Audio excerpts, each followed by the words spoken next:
سر جھکانے سے نمازیں ادا نہیں ہوتی، دل جھکانا پڑتا ہے عبادت کے لیے۔ جو انسان جتنا خاموش رہتا ہے وہ اپنی عزت کو اتنا ہی محفوظ رکھتا ہے۔ کبھی کبھی اپنی خوشیوں کو حاصل کرنے کے لیے جھکنا پڑتا ہے، اور وہ جھکنا رائے گاں نہیں ہوتا۔ مشکل ایک ایسا بہانہ ہے جسے تاریخ کبھی تسلیم نہیں کرتی۔ سگے رشتوں میں حسد نہ ہوتا تو حضرت یوسف علیہ السلام کو کنویں میں نہ لگایا جاتا، لیکن اس میں سبق یہ ہے کہ جس سے حسد کیا جاتا ہو اور وہ صبر سے کام لے تو کیسے نوازا جاتا ہے۔ اور انسان کو سگے رشتوں سے زیادہ اس کی ضرورت ہوتی ہے جو اپنے بندوں کو کبھی اکیلا نہیں چھوڑتا۔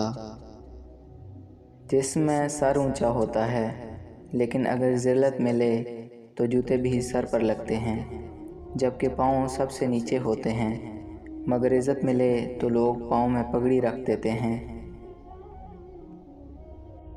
ایک دن استاد نے کلاس میں بورڈ پر 9 کا پہاڑا لکھا، اور لکھنے کے بعد بچوں کو دیکھا تو بچے استاد پر ہنس رہے تھے کیونکہ پہلی لائن غلط لکھی تھی۔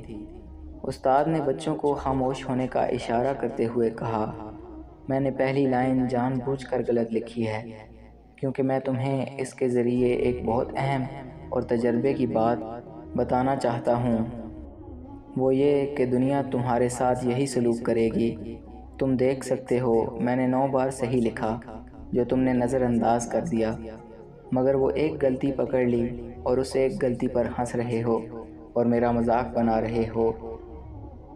دنیا بھی تمہاری 9 خوبیوں کو چھوڑ کر ایک غلطی پر نظر رکھے گی اور اس پر طعنہ دے دے کر تمہارا جینا حرام کر دے گی۔ جب کوئی دروازہ آپ کے لیے بند ہو جائے تو اس پر دستک دے کر اپنی عزت نفس نہ گرائیں۔ آپ کسی کو بھی زبردستی 2 کاموں کے لیے مجبور نہیں کر سکتے، ایک محبت اور دوسرا عبادت۔ دونوں دل سے ہوتی ہیں اور دونوں کا رشتہ دل سے جڑا ہوتا ہے۔ کوئی بھی کام کرنے کے لیے رضامند ہونا کافی نہیں، اسے کر گزرنا ہوگا۔ کبھی خود کو کسی سے کم مت سمجھو، کیونکہ جو تم کر سکتے ہو وہ کوئی اور نہیں کر سکتا۔ لوگوں میں سب سے خوبصورت وہ ہوتا ہے جو دوسروں کے دل پر اپنی باتوں کے اثرات سے ڈرتا ہے۔ وہ کہنے لگے ماں کے قدموں تلے تو جنت ہوتی ہے، لیکن باپ کے قدموں میں کیا ہوتا ہے؟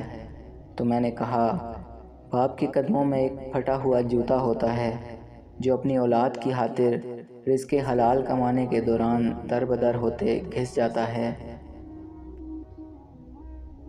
کچھ خواب ہوا میں بکھری ہوئی خوشبو کی مانند ہوتے ہیں جن کو صرف محسوس کیا جا سکتا ہے، اس کو چھونے کی جستجو نہیں کی جا سکتی۔ ندامت اپنی جگہ، لیکن دل توڑنے کا کفارہ نہیں ہوتا۔ جب تمہیں لگے کہ تمہارا کوئی نہیں ہے تو آسمان کی طرف دیکھنا، وہاں وہ ہے جو ہمیشہ سے تمہارا تھا اور ہمیشہ رہے گا۔ بے نسل لوگوں کی سب سے بڑی نشانی، آپ انہیں جتنی عزت دیں وہ آپ کو اتنی ہی تکلیف دیں گے۔ سجدے کی توفیق ملنا بھی رب کی نعمتوں میں سے ایک بہترین نعمت ہے۔ جن سے یہ توفیق چھن جاتی ہے پھر نہ وہ دنیا کے رہتے ہیں نہ ہی دین کے۔ اللہ تعالیٰ کی رحمت کی ایک نشانی یہ بھی ہے کہ بندے کو اپنے عیب نظر آنا شروع ہو جاتے ہیں۔ دوسروں پر ترس کھائیں اور دوسروں کے ساتھ اتنا ہی برا کریں جتنا آپ اس دنیا میں جب لوگ لٹائیں اور آخرت میں جب اللہ لٹائے تو برداشت کر سکیں۔ ایک دروازہ ہمیشہ کھلا رہتا ہے، اللہ کا دروازہ۔ کتنی شرم کی بات ہے کہ اس دروازے پر ہم دستک صرف تب دیتے ہیں جب ہم مشکل میں ہوتے ہیں، مگر پھر بھی وہ دروازہ کھول دیتا ہے اور یہ نہیں کہتا کہ اب کیوں آئے ہو، اس لیے بس تم دستک دو اور باقی کام اس رب کا ہے۔ جب کسی دل کو اللہ اپنے لیے خالص کرنا چاہتا ہے تو اسے توڑتا ہے، بار بار توڑتا ہے۔ جب بھی اس دل میں اللہ کے سوا کسی اور کی محبت آنے لگتی ہے، وہ رب اس محبوب چیز یا انسان کو اس سے دور کر دیتا ہے۔ جتنی بار وہ دل دنیا کی محبت کی طرف لپکتا ہے، اتنی بار اس کا دل توڑا جاتا ہے، اتنا ہی اسے ٹھکرایا جاتا ہے، یہاں تک کہ اس کو احساس ہو جاتا ہے کہ اس دل میں رہنے لائق محبت صرف اس رب کی ہے۔ اور پھر جب انسان ٹوٹ کر بکھر کر رب کے آگے گڑ گڑاتا ہے تو وہ رب اسے تھام کر اسے اپنی رحمت کی آغوش میں لے لیتا ہے، اسے اپنے رستے پر چلاتا ہے، اس کے دل کو اپنی محبت کے گھیرے میں لے لیتا ہے۔ اور پھر ایک وقت آتا ہے جب اس دل میں رب کے سوا کوئی خواہش نہیں رہتی۔ ٹھکرائے ہوئے دل بڑے نایاب ہوتے ہیں، جن میں رب کی محبت بڑی تیزی سے سما جاتی ہے۔ بے شک بہت خاص ہوتے ہیں وہ دل جنہیں وہ اپنی محبت کے لیے چنتا ہے۔